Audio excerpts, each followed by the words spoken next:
We finally made it, folks. This will be the last episode of Lockdown Guardians in 2025 that comes without the Guardians playing an actual baseball game. Let's go! Tanner Bobby the Guardians, and you're listening to Locked On Guardians. You are Locked On Guardians, your daily podcast on the Cleveland Guardians. Part of the Locked On Podcast Network, your team every day. Welcome to a Friday edition of Locked On Guardians. It's a mailbag edition. I am your host, Justin Latta. And yes, depending on when you're listening to this, the Guardians have a baseball game in roughly 20 to something to 30 something hours, depending on when you're listening to this. We finally made it through the harsh part of the off season. On today's show, it is a mailbag episode. We're going to talk about Carlos Santana's best spot in the order. If this is the best group of hitting prospects I've seen in quite some time, early season schedule test, the pitching development crew, AAA rotation, a bunch of other stuff we're going to get to today. All your questions. Thank you for all your questions for today's episode. Of course, today's episode of Locked On Guardians is brought to you by FanDuel. Right now, new FanDuel customers can get $150 in bonus bets if your first $5 bet wins. Download the app or head to FanDuel.com today to get started. I am Justin Ladd, and I have been covering the Guardians minor league system since 2007. You might have read me at places like Guardians Baseball Insider, the News Herald, the Morning Journal, Burning River Baseball, Prospects Live, and next year in Cleveland at Substack.com, where I'm slowly working through my prospect rankings for the year. So sign up over at next year in Cleveland.substack.com if you would like my prospect rankings sent right to your email. Don't have to worry about social media or anything else. You can just get it right to your email and read what I'm writing every day. I'd love to have you over there. It's free. So come hang out, read some good prospect writing and other stuff throughout the year. We'll have recaps over there as well from each game on prospects. So that's a lot of fun. And look, hey guys, we are so close to 4K on YouTube. We are like under 70 away on YouTube from 4K. Wanted to get there before the season started. I think we're going to get there right as spring training starts. So I'm really excited about that. Thank you. Would love to have you join us over there again. If you got multiple emails, go over there and join. Tell a friend. I think we could all use a little more baseball in our lives right now. It's cold. Things are crazy. We could all use a little more baseball right now. So subscribe on YouTube, hit the bell, never miss an episode. We're free everywhere you get podcasts, and we're covering your Cleveland Guardians every day. And consider being an insider as well. I reached out to all of our insiders today for all these mailbag questions. So thank you to all the insiders for being insiders. You can become one by joining at the link on YouTube or in the show description if you're listening. We got bonus content over there. We've got insider conversations happening. I'll have some spring training observations for you over there. I'm headed to spring training next week, and I'll be asking the insiders what they want to hear from me in spring training. In the meantime, let's get to the mailbag. All right, we're starting off strong. Andrew wants to know, is Carlos Santana a top of the order bat or a middle of the order bat? In years past, Carlos Santana time with the Guardians, I was fine with him being a middle of the order bat. I know a lot of people didn't always agree with that. It was fine when he was here earlier in his early days. I think since 2016, when Terry Francona moved him to the number one spot in the lineup, I think it's pretty clear that that's the best spot for Carlos Santana. The one thing he still does well is take walks. Carlos Santana has never really been an RBI guy. We've got an RBI question on here coming up too that I'll get to. I don't think Carlos Santana is at a point in his career anymore where you want to put him in the number 4 spot. I think you want to rely on his ability to work the count, to get on base. I know he's not the fastest guy, but he's a smart base runner. Let him take his walks at the top of the order. He's got some pop. He's got 23 home runs in back-to-back years, despite being 37 and 38. He's never hit less than 19 home runs in a full season. I'm sorry, 18. Go back to 2012. He's never hit less than 18. So if you can get 18 home runs at the top of the order with an OBP of 354, which is Santana's career OBP, probably more going to get like a 330 OBP out of him at this age, possibly. I really look to him more as a top of the order source these days. I don't know if it's a guy I want to put in the middle of the order. He is a switch hitter, and that does help, but he was horrendous against right-handers last year. So I think he wasn't horrendous. He had a 96 WRC plus, which, the Guardians have no problem hitting right-handed, they have lots of problems hitting right-handed pitching. It's left-handed pitching they crush. Maybe you want to do a thing where maybe against righties he's hitting fourth, or I don't know. I don't know. He was a 161 against lefties last year. Again, this team doesn't have a problem against lefties. I don't know how the most interesting thing to me is how this lineup's going to stack up against righties, because against lefties, you've got all kinds of weapons. You got, Lane Thomas and possibly Noel, and when David Fry comes back, and now you got Carlos Santana. And for whatever reason, Jose Ramirez crushed lefties last year. So I'm not sure where you put Santana. I'm more apt to put him at the top of the order. I would love to see Stephen Kwan hitting second. I don't know if Kwan should run Kwan should run because he needs to add value on the bases. That's going to help the team. It's going to help him in arbitration, all that kind of stuff. Everybody wins. It's kind of hard for him to run hitting second. We know Jose Ramirez will not hit second. He's not comfortable hitting second for whatever reason, and neither is Carlos Santana.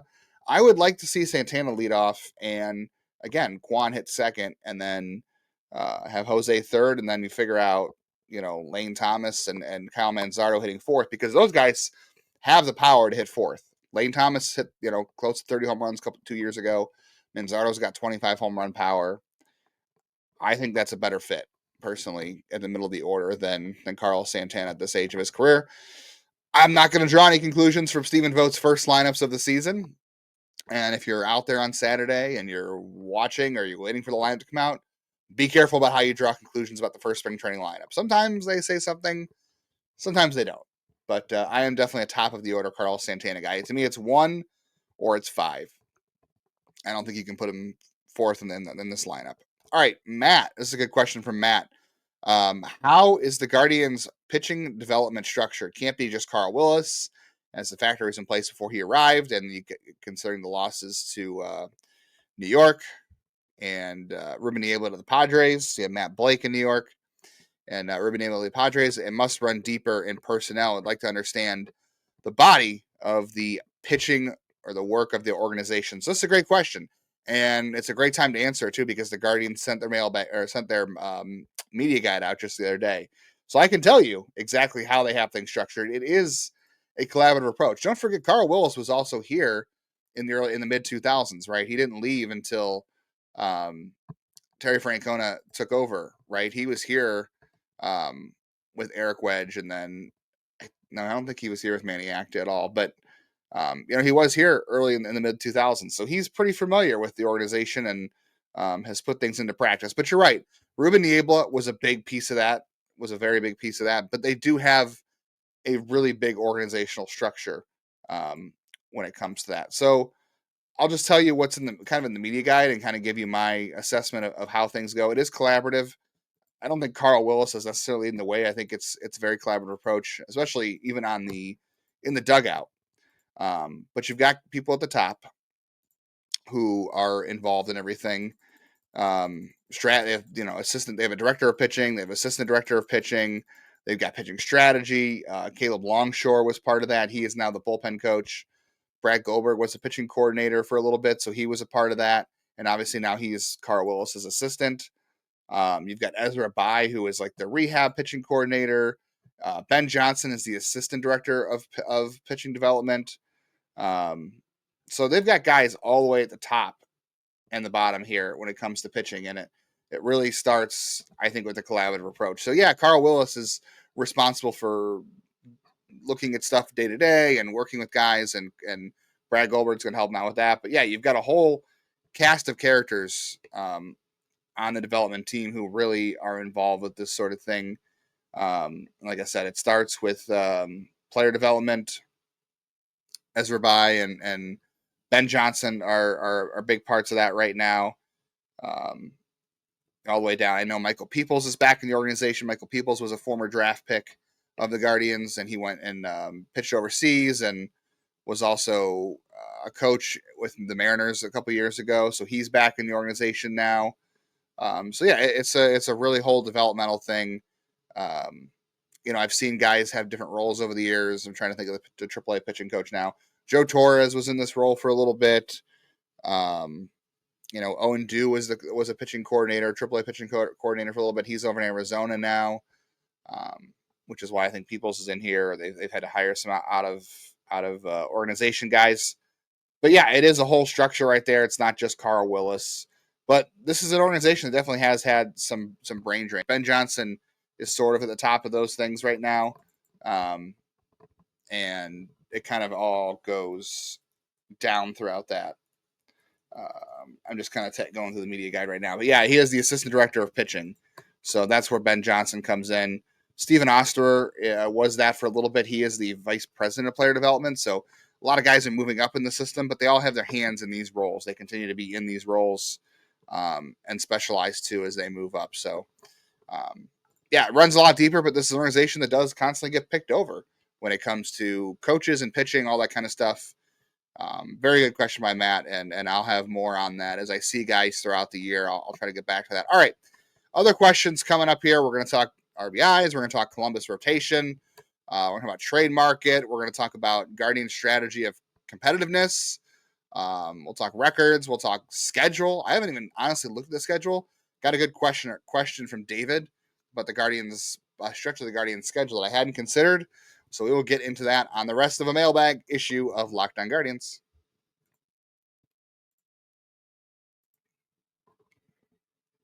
All right. We know the NBA season is going super strong right now.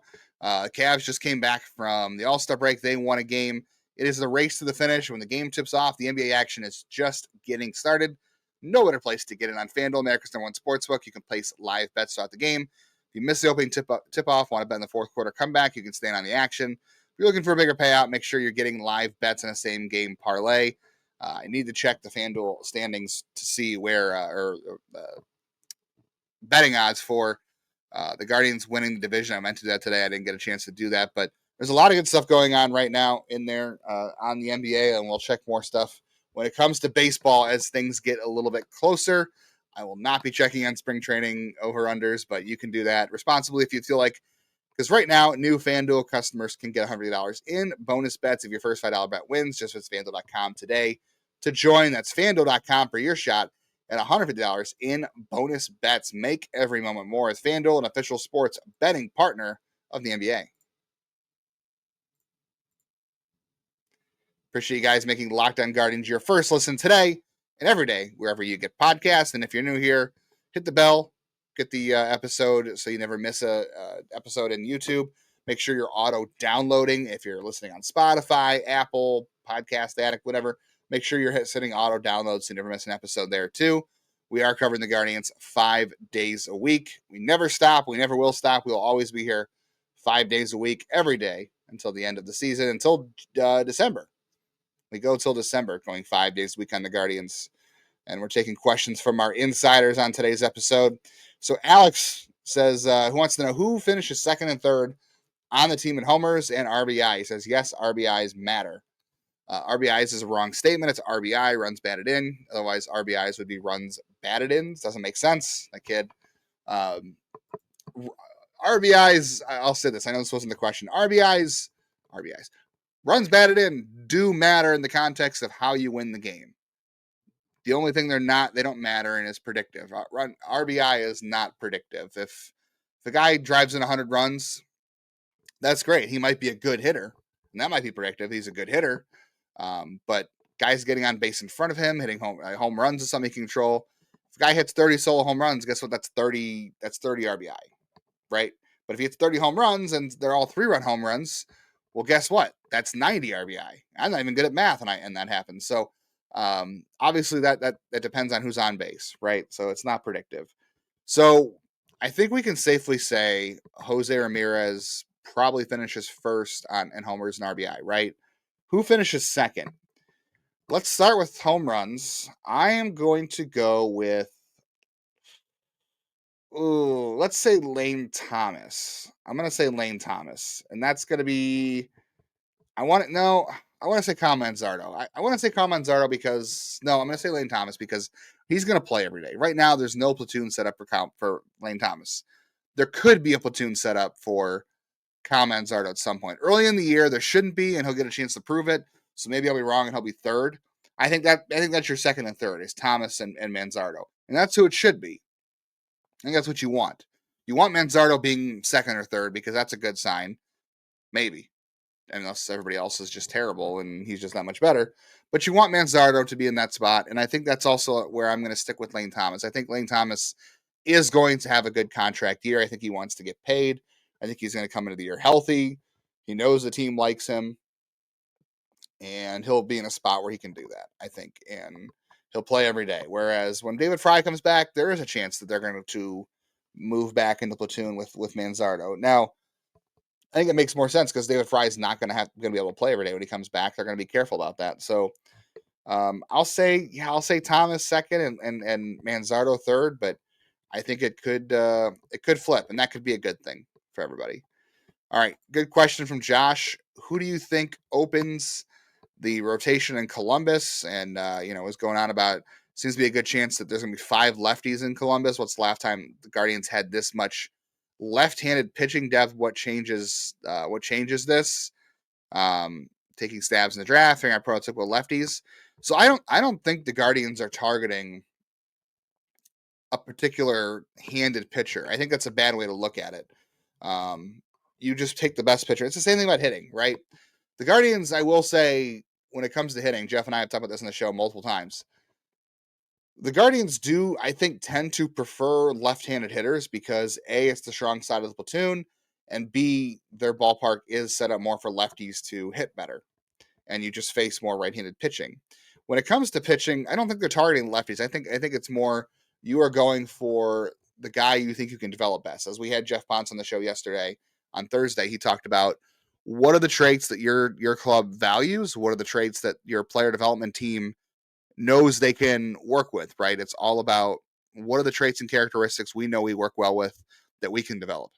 So I don't think you're looking at handedness specifically. I think you're looking at what traits do these guys have that we value, that we know we can get the most out of, that we know translates to, success and something we can work with. So like Will Dion, obviously, control, extension, deception, riding the fastball, big breaking ball, all those things that the Guardians really like. Obviously, the fastball has not come along for Will Dion. Joey Cantillo, right? Extension, carry on the fastball, plus changeup, big curveball, big body could grow into that. All things the Guardians like. Logan Allen, it's a unique arm slot. He has a unique release point. They call it very shallow, which means it's coming out of the release point relatively low to the ground from where his arm slot is. So it comes out very shallow and it doesn't move as much. So the fastball gets more deception because hitters are expecting it to do something different. So Logan Allen, unique arm angle, unique fastball shape because of the delivery, also plus control and changeup. Doug Nikhazy is a different one here. Doug Nikhazy was drafted. He had that high over the top arm slot, which Cleveland did like for a long time. Cantillo's got it. James Karinchak had the high over the top arm slot. The whole 2021 class really was Nikhazy. It was Aaron Davenport. Cantillo has it. Like I said, James Karinchak had it. They really like those guys with those high over the top arm slots. Why? Because the fastball carries more. You get a lot of that. I want to say it's, I don't know if it's seam shifted wake, but the ball carries more. You get more vertical approach on the ball. So, the resistance of gravity, where when you throw a fastball and you're throwing it downhill, it loses gravity, right? It loses vertical break. It's going to go down just because of natural gravity. But when you throw out of that very high over the top arm slot, I'm on, YouTube, put my arm in the air, that ball doesn't lose as much straight line gravity as much when you have that high over the top arm slot, because the way the ball comes in vertically, it's staying high longer. So it gives the illusion of it's going over the top of the bat. Hitters expect the ball to come down into their bat path. When you have that high over the top arm slot, most of the time that fastball is going to ride a lot higher and it's going to carry. It's going to say it. Like, think of Garrett Cole. Garrett Cole's fastball looks like it's rising, and it's really not, by the way gravity works, but it has that illusion because of how he throws it. So that's a big reason why Cleveland liked that arm slot for a long time. They've since kind of gone away from it. So Nikhazy did have that for a while. He's changed it. It's still kind of high. He had that big curveball. Control has not been his thing, but competitiveness, and he's also a very smart pitcher. Took him a while to make the change from his arm slot, and it's improved. But so I don't think it's hard. You said Ryan Webb too. Ryan Webb was, I think, Ryan Webb fell into that category for me of buying low or buying low on a guy because he had Tommy John. I think Ryan Webb was like a first or second round arm out of Georgia in 2021. Then he had Tommy John.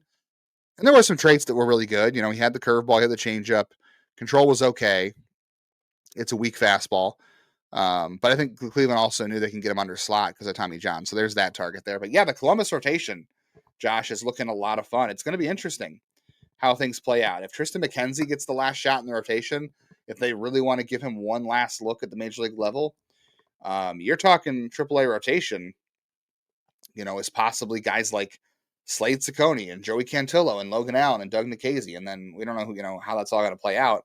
But then you got Ryan Webb, right? And then at some point you've got Parker Messick, who should get there. I think Austin Peterson should be in AAA. Like they've got Colby Allard. I don't know where he ends up either, right? But yeah, they got tons and tons of pitching right now at AAA. They got depth. That's what they needed. It's not as high end depth in terms of prospects, but there is actually like usable major league depth. Like I said, when Joey Cantillo can be your first recalled starter because of an injury or a rain out, that's good. Slade Ciccone, I'm very curious what they're going to do with him. Logan Allen, if he's not a guy, you're like, we have to get 170 innings out of Logan Allen. He can go to AAA and figure things out. Doug Nikhazy can be the last guy out of on call there if something happens. He can go there and just pitch this year, and he's on the 40, but he doesn't have to be a dude. That's a great situation to be in. So it's going to be a good rotation to watch in Columbus. The rotations in Columbus have been pretty rough the last couple of years, I'm not going to lie. Since they lost Allen Williams and Bybee to the majors, which was out of necessity, they have not had good rotations down there. It's been pretty bad. That's why you've seen them acquire a lot of dudes out of the organization that have been pretty bad over the last couple of years out of like independent ball. I don't think that'll happen this year. I think they'll be able to get through the season this year with all the dudes I mentioned, and then getting Messick and maybe Tugboat and Peterson and Denholm up to AAA at some point. So Columbus should be pretty fun. All right. Got to take a question from Carl about hitting prospects to come back. We just talked pitching. We'll talk hitting in a second. Really exciting group of hitting prospects as we talked about with Jeff yesterday. And Carl wants to know if this is the best hitting group of prospects the Guardians have had and since when. I'll talk about that. We'll talk about the trade deadline a little bit. We'll talk about the schedule. And we'll talk a little bit about competitive windows too. So lots of good questions coming from our insider group on Locked On Guardians on today's Mailbag edition. All right, it is officially baseball season. I'm saying it's baseball season because baseball was on Thursday. You had Cubs Dodgers. The Guardians play Saturday. It is time to look for your favorite snack for baseball season that is both delicious and nutritious. Crack into a good source of protein with our friends over at Wonderful Pistachios, one of the highest protein nuts. So each 1 ounce serving has 6 grams of protein. That gives you 10% of your daily value of protein. So they're packed with fiber and better for you unsaturated fats to help you feel fuller longer. So if you're headed to the ballpark this year, grab a bag of Wonderful Pistachios at the ballpark to take with you. It's a great snack, and you can eat it at your desk while you're working on a road trip. If you need a quick protein boost, or again at the ballpark, the in-shell options are a classic favorite. Very easy to eat with no mess. So it's always a good snack to have on the go or at the ballpark. So get snacking, get cracking with the snack that packs a protein punch.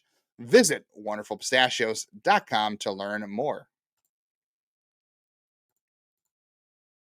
All right, let's wrap up the mailbag here. We got lots to get to and lots of good questions. So our next one I said is from Carl, and he said, this is the best group of hitting prospects Cleveland has had since ? And he wanted to know if anybody's compared the farm system rankings and kind of come to a consensus. So let me start backwards here because it's an easier question to answer. The only farm system rankings I've seen out there so far are from Baseball America, Keith Law at The Athletic, and MLB.com. I haven't seen Fangraphs yet pop up for rankings, and I don't think Baseball Prospectus has done theirs yet. So these are the three. Baseball America's got him 7. Keith Law at The Athletic had him 5, and MLB.com had him 6. So that puts him at 6. You got a 5, a 7, and a 6. Pretty easy. They're a top 10 farm system. I think that makes a ton of sense. I think I'm right there. I think it's for sure in the top 10 and maybe top 5 if you're really high on some guys, depending on how you feel about high school pitching. I think 6. I think that's 6 right in the middle. Just makes a ton of sense. As for best hitting prospects, oh boy, I'm going to have to revisit this when Jeff comes back because I want to get his take on this too. I have to say, this is probably one of the better group of hitting prospects I can remember in my time doing this. I was excited in the early 2000s about guys like Michael Aubrey. I was excited about guys like, obviously, Grady Sizemore was really good. You had Brandon Phillips. The early 90s, you had that group of the Tomies and the Mannies and all those kind of guys that came up. That was really exciting. Obviously, I want to say like the 2015 group was probably the guys I was highest on most. And that group included still Francisco Lindor. Jose Ramirez had graduated at that point, but he was there. 2013, you had Lindor, you had Ramirez, you had Clint Frazier added to that mix. You had Tyler Naquin, so like those were all exciting dudes. You had Bobby Bradley, so like that was all good. Jesus Aguilar was in that group. I liked those hitters. I was a Aguilar guy for a while. I don't know. I was more Aguilar than Bobby Bradley, but obviously they came around at different times. If you look at 2015, after Jose graduated, you had Francisco Lindor, obviously an easy one. Yeah, Clint Frazier. I was always high on Clint Frazier. I bought the bat speed. I bought the strength. I bought the quick wrists. I was in on Clint Frazier. Bradley Zimmer was on that list. Tyler Naquin was on that list. Francisco Mejia was on that list. I was not really a Francisco Mejia guy. I kind of knew that the bat was all singles and no walks. But like, yeah, Lindor, Frazier, Zimmer, Bobby Bradley to an extent. I thought that group was going to be really good. I did. There was a brief time there too. I want to say in 2011 where you had Lonnie Chisenhall, Jason Kipnis. I love Nick Weglar as he couldn't stay healthy. Cord Phelps, I was a big fan of. 2012, you had Dorsis Paulino. So I guess it's a cautionary tale of how excited you get. These guys don't always pan out. But yeah, this is a really, really good group. I mean, you got what, 1, 2, 3, 4 top 100 prospect hitters, right? Bazana, Churio, Hinao, DeLauder. And then there are other groups that think that Juan Brito is a top 100 hitter. You got people who think that Cooper Ingle is a top 100 hitter. You got people who think Welben Francisca is a top 100 hitter. So you're talking about 8 or 9 hitters in this group who are top 100 prospects. I don't think I've ever seen that just from hitting from the Guardians system. I don't think so. So this is a good hitting group. I'm going to get back to Jeff on this when he comes back, but this is a good question, and it's a really good hitting group. All right, what David wants to know, what could be the difference between a good trade market and a thin one at the deadline? So the trade deadline anymore, really, I hate it. It was one of my favorite things growing up watching baseball, right? Because nothing's better than those waning hours of July 30th or 31st, and you're waiting. I remember watching Baseball America, and I'm just waiting for all those updates to roll in. Baseball America. Baseball Tonight. Love Baseball America. Baseball Tonight was a great show. And you're waiting for those last-minute trades to pop in on Baseball Tonight with Peter Gammons and everybody else. The added extra playoff teams really sour this because all these teams only feel like they have to go 83, 84 wins to get in that last spot. I mean, last year was a little bit different. The Mariners won 85 games, didn't quite get in the playoffs. So maybe it was a little bit better. But you got a lot of teams who just are content to hold at the deadline instead of trade because they're like, well, we're kind of in it, we're kind of not. Like the Pirates last year, not good. They finished below 500. They made some small deals at the deadline, nothing impactful, but they were in it. They should have done more. They didn't. They made small deals. The Cubs made a couple interesting deals. The Reds held pat, the Mariners couldn't do a whole lot. You got all these teams that are just kind of hanging around in the middle. So to make the deadline better long term, I think you've got to, for baseball, it's expanding. They need 2 more teams. That's what I think. But I think you also need teams to not be in it. Like right now in baseball, look at who you have competing, right? The entire AL East is competing this year, trying to compete. The Blue Jays are trying to compete. I don't think they will, but everybody else is trying to compete. The entire NL East except for the Marlins, is going to compete. The Nationals are not selling anymore. They're on the way up. The White Sox are the only team in the AL Central that aren't competing, which is good. This is all good. The entire NL Central should be wide open this year. The entire AL West, outside of the Angels, who I just continue to be confused by, should be wide open again. The NL West, it's Dodgers, and then you got the Padres are okay. The Rockies are goofy. But you need that's the thing. The Rockies don't know who they are. The Rockies should be selling whatever pieces they have because they're a mess. They've got a decent farm system, but I don't trust them to develop anything. The Rockies should be selling. The White Sox should be selling. I don't know if they're going to have anything left to sell except for rental parts this year because they've signed a lot of one-year contract guys. The Marlins should be pretty active at the deadline. But outside of that, the Rockies, we have no idea what they're going to do. So the Rockies don't count. The White Sox will have some pieces to sell. The Marlins will have pieces to sell, and they're definitely going to do it.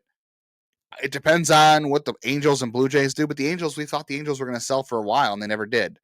The Blue Jays, if things don't go well, they'll definitely sell. I'm pretty sure because everyone might be fired anyway if they don't do well. So it really depends on these teams who just decide that we're so far out of it, we have to trade. We have no choice but to trade. It makes sense for us to go forward and move some guys. So the Blue Jays probably need to enter that fray to make it a little better. The Marlins will definitely sell. The Nationals, I don't think, have much to sell. The Rockies need to actually realize they're bad, and the Angels need to realize they're bad. So, yeah, you're going to need some teams to actually bottom out. Right now, there's just a lot of teams who are okay floating around the 500 mark, or who think they are going to compete, but they're really not. All right, got a lot more questions, so we're gonna extend this baby a little bit to end the week. Ethan, this will be a quick one. Could Khalil Watson make an impact on the team this year? I don't buy it. I do like all the tools Khalil Watson has. I think he is a uber talented player. The bat speed is lightning quick. He's a fast runner. He's got a decent glove, depending on where he's playing. It's a guy who could easily be a 2020 player. But I don't see it. The strikeouts are a problem. He doesn't really have a defensive home, and they just have too many guys in front of him right now. So I just don't see it with Khalil Watson this year. Hope the best for him, and maybe I'll be surprised because, like I said, if Khalil Watson surprises us all, that could be a really good thing because there's a reason he was a first-round pick. The bat speed is electric, but like I was saying before about Clint Frazier, I bought in on that bat speed, and it just never panned out. So I hope Khalil can do it. Jake.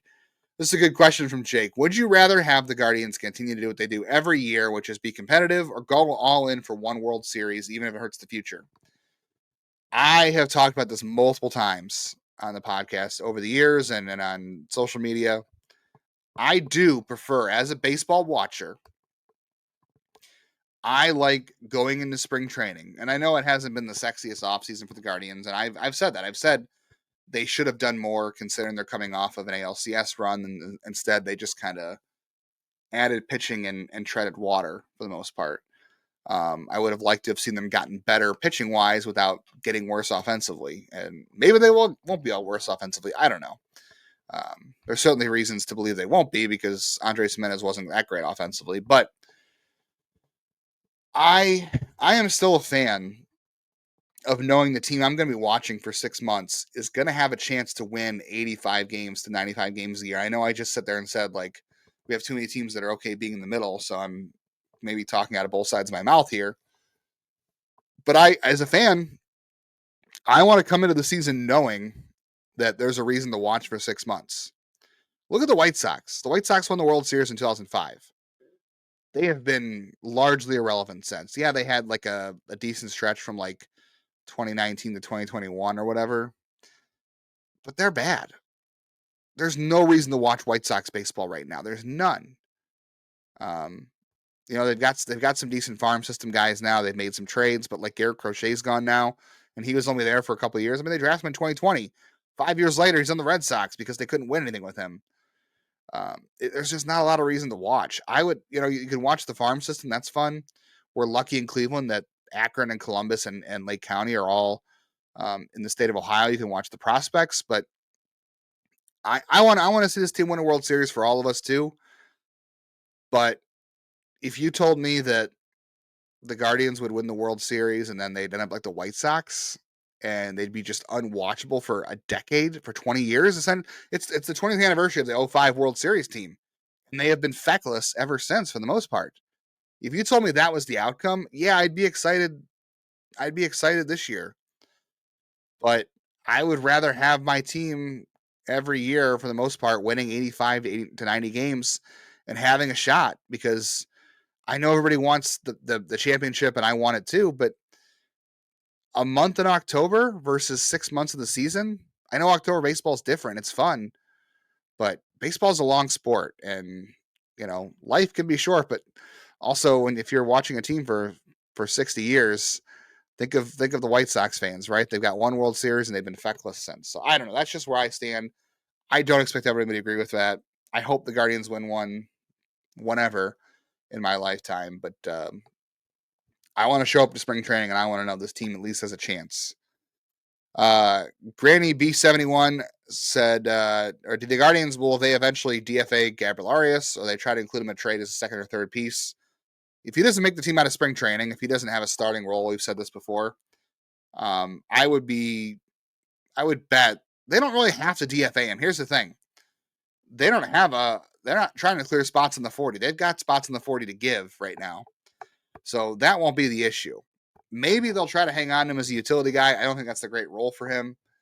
But I do think the best option, I think, for him is, if he's not starting at second base to start the season, he should be traded. They should cut ties and let him go somewhere else and figure something else out. But and I think that's where it'll go to. I think that they seem to have eyes on Juan Brito. We know Bazan is coming. I just think Arias' time has passed. I think there's still good talent in there, but I think the time has passed. So I would be expecting a trade of this year of Arias. That's where I'm at. Waz wanted to know, coming into the offseason, saw Spencer Turnbull as an option for Cleveland, still a free agent. Any insight if he is still going to be an option at this point or a need? Well, I didn't expect the Guardians to sign Jacob Junis. I didn't expect them to sign John Means, even though John Means is a 2026 guy more than 2025, even though he'll pitch some at the end of the year maybe. So I don't see a need for Spencer Turnbull. On a minor league deal, I wouldn't necessarily be against it. I was a fan of his back when he was at Detroit. He had some interesting numbers last year with Philadelphia, or he has in the past. I would not be against it, but he's got to take a minor league deal. I don't think there's any room for him as a major league option right now. Ben, what is Gavin Williams' trade value currently? Could they move him this season given Boris? No, I don't think this is the year to do it. I did actually have I think one of our hot takes episode actually was saying if he has a good season, you trade him in the off season. So maybe after the season, I would stick with that. If he has a great season, the value right now, I don't think is very high, because he has not established himself at the major league level yet. He had a couple of good starts in 2024 or 2023, I should say. 2024 was a disaster of a lot of reasons, for health and consistency. If he has a good 2025, he'll have a lot of value going in the offseason. He'll have a ton of value. He'll have a lot of control. The Boris thing does loom, and like I said, I would trade him sooner than later if he has a healthy season, because you don't know if he's going to stay healthy. And if he pitches well, I'd be into that. So I would check back in the offseason. Right now doesn't seem the time to do it. They don't really have the depth to do it right now. They've improved depth, but not enough to trade Gavin Williams. And he doesn't have, his value is not peaked right now. They'd be selling low. Scarecrow, will the Guardians continue to play well at home? 15-30 last year at home. They seem to have been a good home team over the last couple of years. I think having a good bullpen makes you more successful at home, because you get last ups, and you're going to the top of the ninth inning, all that kind of stuff. So if you go to extra innings, you have the advantage too. I have to go back and double check what their record is in extra innings, but you have the extra innings advantage at home too, especially with a good bullpen. So I'd bet they'll still be a good team at home. Will it be 20 games over 500 at home? I hope so. That's hard to predict, and that a lot of that stuff is fluky. But they do have a lineup that is built to play well at home. That's how you do things. So smart of them. All right, I saved this one for last. David.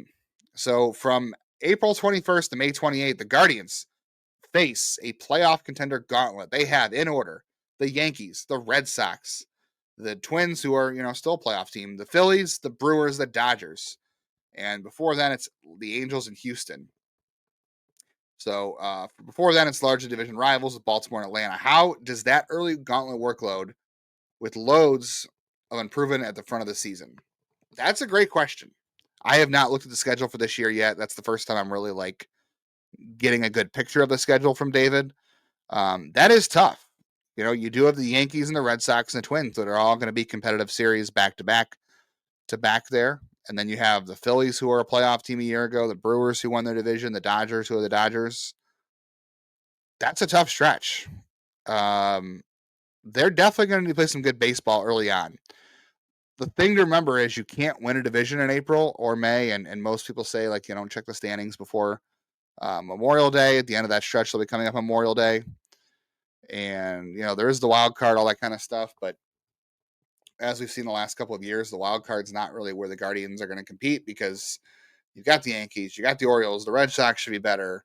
The Tigers are going to be tough. The Royals are going to be tough. The Astros should still be good. The Mariners, I still like their pitching staff. The Rangers are going to compete. The AL is wide open, so maybe there's a chance for them to get a wild card spot. I don't know. Either way, they're going to have to play tough in that stretch, because it is very hard to dig yourself out of a hole. I mean, look what happened last year to a lot of those teams. It is very hard. The Mariners were good early on. The Rangers were buried early on. The Red Sox never really could get out of it either. It's hard to dig yourself out of that early hole. The Diamondbacks did a good job coming back late last year. It's hard to dig yourself out of a really early tough stretch. So, given the uncertainty in the rotation and the lineup, that's certainly going to be an important stretch for the Guardians. You're definitely going to want your starters prepared in that stretch. The bullpen, you're going to want the bullpen's going to have to be rested, because that's a really tough stretch of lineups. The Yankees and the Red Sox will have good lineups. The Phillies have a great lineup. The Brewers and the Dodgers. You're definitely going to want the rotation being strong then, because you're not going to hit the Dodgers. You're not going to hit the Yankees. The Twins probably have a better lineup if they're healthy. So you're not going to want to rely on a slugfest. You're going to want your rotation going strong, keeping the score low, keeping the bullpen rested, so you can win those low-scoring games, which might be a theme all year. I don't know. All right, thank you all for listening this week. I know it can be tough just hosting solo, and I appreciate Jeff Ponce coming out with me yesterday. Check out his work over at Baseball America. We should have Jeff back next week. I've got a couple other guests that I'm hoping to bring on as well. We're looking to hook up with Sully from Locked On MLB for an episode. I've been talking to our buddy Andre Nadvak coming on. I've got another radio guy that I'm trying to get on here too actually. So we've got some guests lined up. We just got to make the schedule work. But Jeff should be back next week. We're going to start position previews here coming soon. We'll do more prospect talk. We'll have actual Guardians baseball games to talk about next week. So that's really exciting. Thank you all for listening all week long. Thank you for listening all winter long. We have finally made it through. I'm counting it. I know it's winter like crazy in Ohio because of the snow and the cold. But baseball, Cleveland Guardians baseball, is being played somewhere this weekend. You can watch on Guardians.tv or listen online, I think. Hopefully the radio's got it carried. I think the radio's going to have it carried. You can have that. You can hear Tom Hamilton. That's always a refreshing thought to hear Tom Hamilton's voice. So we are here, folks. The season is here. We're excited. Hope you're excited. Appreciate you guys tuning in every single day. Again, please subscribe. Please leave a review if you can, if you like the show. Tell a friend. Sign up to be an insider so we can have conversations about the Guardians, so I can talk to you while I'm at spring training, so we can do mailbag questions like this. And if you're not a fan of social media or commenting on YouTube, you can email us at loguardianshow@gmail.com. I know I owe an email back to Austin, who had a great email. I know I got to check some of David's stuff he's been sending me too. So sign up to be an insider, email the show. All kinds of ways we can stay in touch about the Guardians outside of social media. It's a lot of fun. Let's have a good season. Let's have a good weekend. Be back on Monday. Thank you for listening. In the meantime, go Guardians, go. Watch some baseball this weekend.